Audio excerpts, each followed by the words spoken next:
So recently I found myself in Bordeaux because Ubisoft invited me out to try the Claws of Awaji DLC early. They gave me a presentation, a Q&A and plenty of time with the DLC in its entirety. And after all of that, I've come back with a suitcase full of notes and a head full of opinions, some positive and some, let's just say, a bit. The Claws of Awaji kicks off right after Shadows. Naoe heads to Awaji Island, chasing the trail of her mother, Sooo, and of course, Yasuke comes along for the ride. What really should have been a personal journey quickly turns into a hunt, because a new faction, the Sengoku Ipa, are on their heels every step of the way. The DLC is a tighter, more personal story, but with that classic Assassin's Creed twist of being both the hunter, but now the hunted. Expect newer areas to explore, new missions to tackle, and of course, Naoe's new bow staff to crack some skulls along the way, which is an amazing weapon. Also, quick one, apologies for my voice. I am quite ill.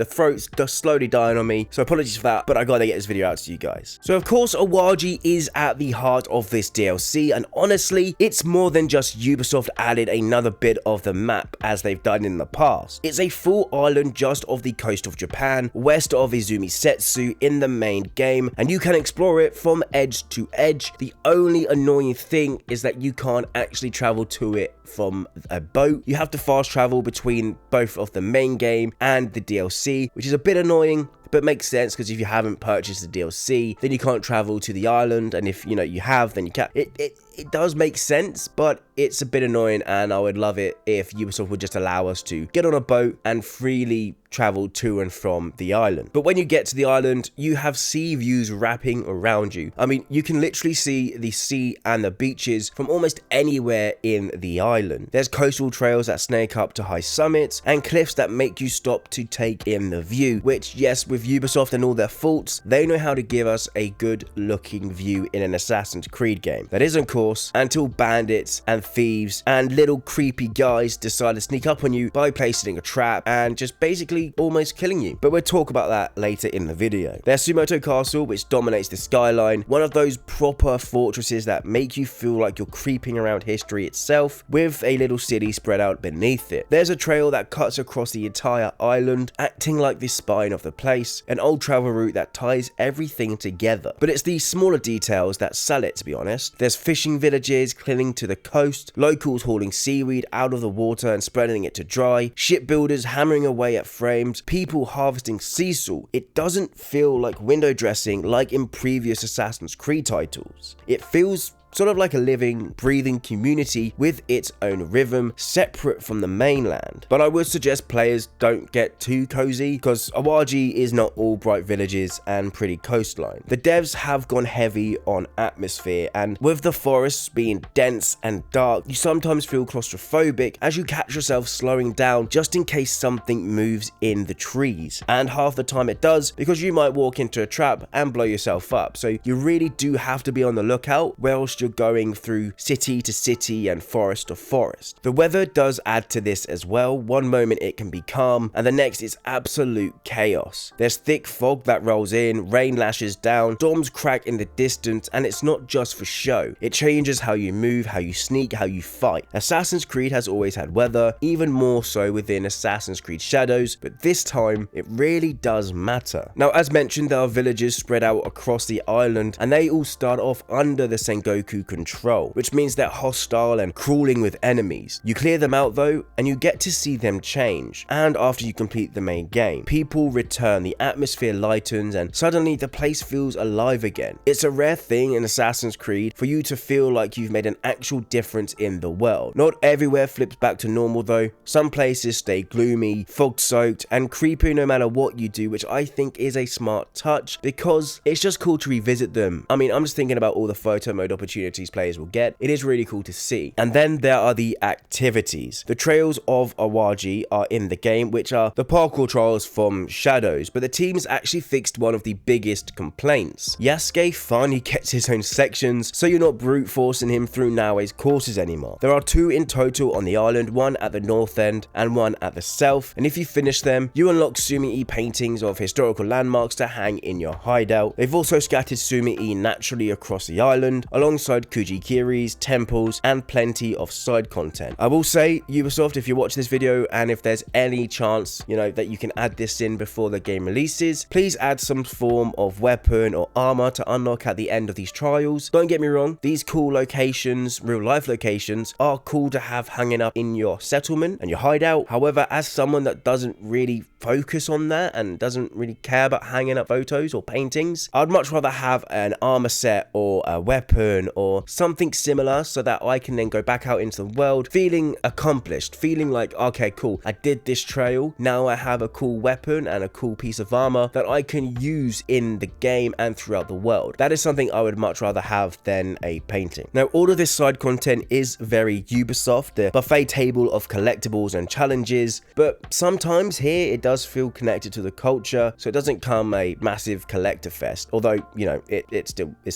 kind of is. And that's really the vibe of Awaji overall. Half the time you're soaking in the daily life, villagers going about their routines, the smell of the sea in the air, markets bustling, and the other half you're creeping through eerie forests in thick fog, storms crashing above your head, wondering if the shadows are moving or if it's just in your head. It's peaceful one moment, unsettling the next, and that constant switch keeps you on edge. For once, this DLC feels like Ubisoft has built a space that isn't just padding. Awaji is its own island, and that makes it worth exploring. And of course, what else makes an island and DLC worth exploring? That is the weapons and skills, and there are a couple within this DLC. So at first, when you first go into the Awaji Island, you'll notice a couple traps spread across the entire location. You don't think much of it at first because you're scouting like normal. Then suddenly you'll run into a wire and now you're in a fight that you didn't plan for. It's a very small addition, but it keeps you on the edge. Exploration isn't just a stroll anymore. There's always the risk you're about to be dragged into trouble, and it's also a really cool story element that I'm not going to spoil in this video. You need to experience it for yourself. On top of that, the level cap's been raised and there are new upgrade materials, new gear, and new skills across the board. But the real headline is how Naoe and Yasuke's combat styles have really been shaken up. Let's start with Naoe because she finally gets her hands on the bow staff, and this isn't just another flashy weapon skin, it completely changes how she plays and how you play. The staff has its own rhythm. You can swap postures mid-fight, flow between light and heavy combos, and it flips her combat tempo on its head. With the blades, she's all about precision and speed. With the staff, you're playing with distance, controlling space, and then switching posture to sweep through gaps with these big, satisfying swings. It's fluid, brutal, and once you click with it, it's addictive. And the best bit, it's not even DLC locked. The bow staff is free for everyone, whether you pick up Claws of Awaji or not, which is pretty smart because it might be the most interesting addition Shadows has had so far. I'll be doing a separate video soon breaking down the bow staff because it really does deserve its own spotlight. Yasuke hasn't been left behind either though. Every weapon in his arsenal gets some new moves. His katana now has a charge attack, and when you hold it down you feel that tension build until you unleash it, like you've just split the battlefield in half. Then there's the kanabo throw. Picture this, right? You're Yasuke, a bloke built like a brick shithouse, and you just decide to lob a weapon the size of a lamppost across the arena. It's as ridiculous as it sounds, but it's also surprisingly effective. It gives him a ranged option and it breaks up his close range brawling in the best way. Both characters also get fresh legendary gear, but instead of just boosting stats, the perks encourage you to mess around with different tactics. Maybe you lean into Naoe's agility or double down on Yasuke's raw power. Either way, it feels like you're shaping them to fit your playstyle rather than just grinding for the bigger numbers. And this all adds up to something important. Combat actually feels different, especially with the bow staff. Assassin's Creed fights can get stuck into that parry, strike, dodge loop, but with these new tools and skills, you're not really running the same combos over and over. You have options, you have ways to experiment. Suddenly these fights aren't chores because you're just clearing the quest marker as it told you to do. There's chances to play,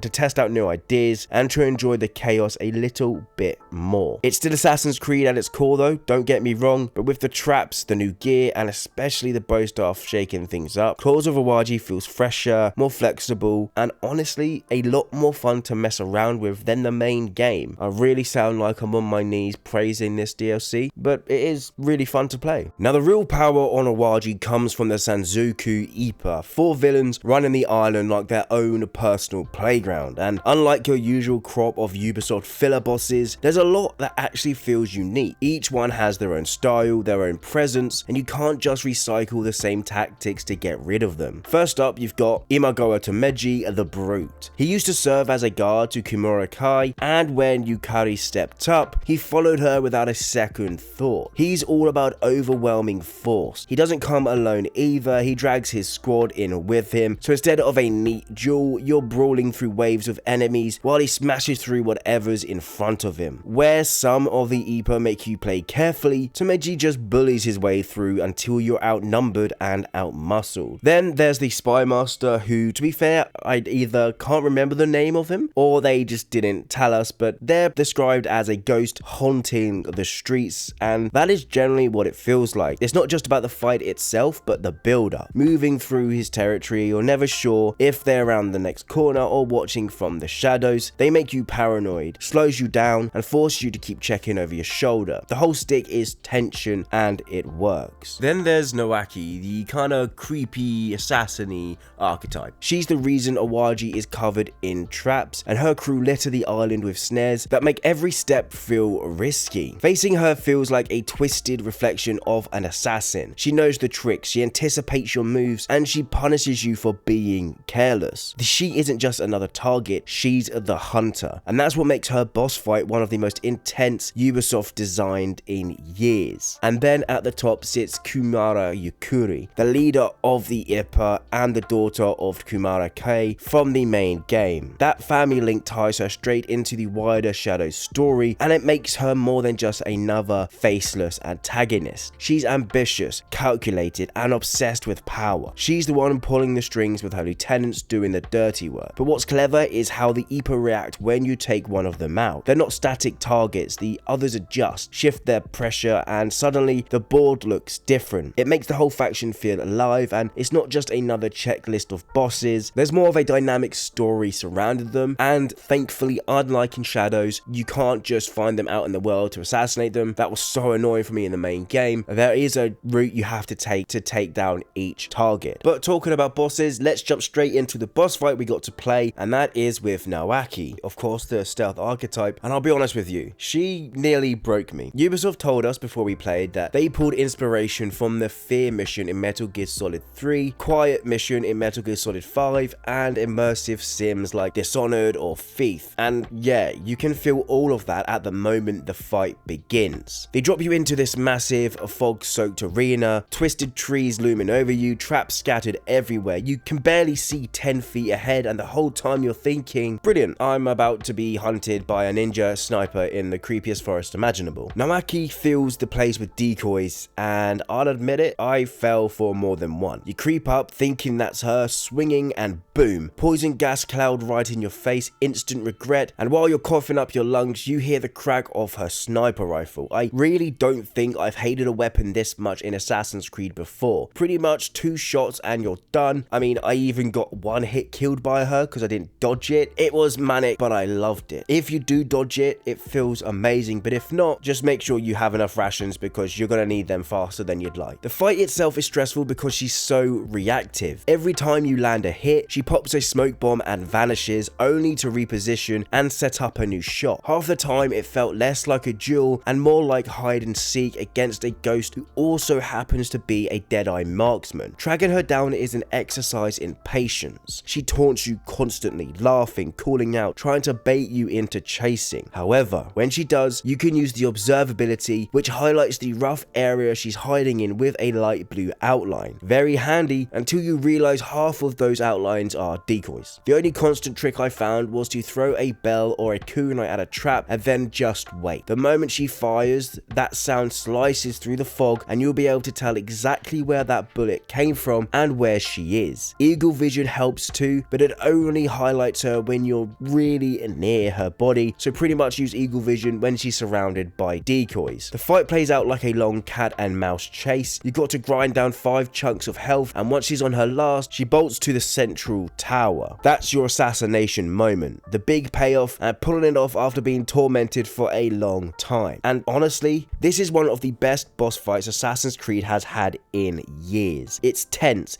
it's creative, and it forces you to play differently. It's the kind of fight you definitely want to save and replay, and even race your mates to see who can beat it fastest. I mean, at the event, Ubisoft had us content creators and the press guys go up against one another to see who could get the fastest time to defeat her. Once a lot of players learned the tricks, like Graffiti and a couple of the PR guys, they were getting times down to under 3 minutes. Me, the quickest time I had, I think, was maybe 5 or 6, I'm not too sure, but let's just say the second time I tried, I got one hit killed. It wasn't fun, but then I wanted to replay it, so those sort of boss fights, I am glad Ubisoft have added to the game. Now, if the rest of the boss fights are built with this level of creativity, like the one I was teased with the stormy barracks with lightning crackling overhead, then Ubisoft Bordeaux might have actually cracked the boss fight formula. For once, like in Shadows, they're not just these massive open world black box missions, which can be fun, but very basic. They're full on experiences. And honestly, I generally do prefer that over what we have in Shadows main game. Now, would I like the black box missions from Syndicate and Unity to come back? Yes, because they're cool, they're cinematic, but if I had a choice between that, this, and Shadows main game assassinations would just be out the window.